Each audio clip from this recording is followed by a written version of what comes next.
V minulom videu sme si ukázali, ako vymeniť motorový olej. Dnes si ukážeme, ako vymeniť prevodový olej. Prvá vec, musíme si láhnuť pod motorku.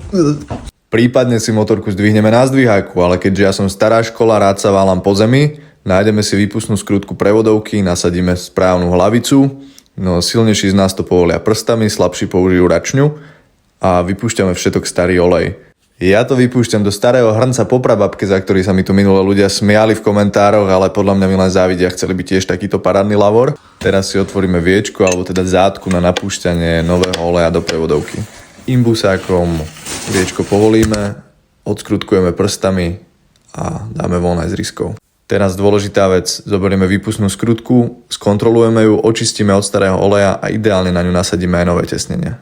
Teraz skrutku vložíme naspäť do motora, zaťahujeme najprv prstami, potom zoberieme hlavicu a s račňou dotiahneme na potrebnú silu, ideálne podľa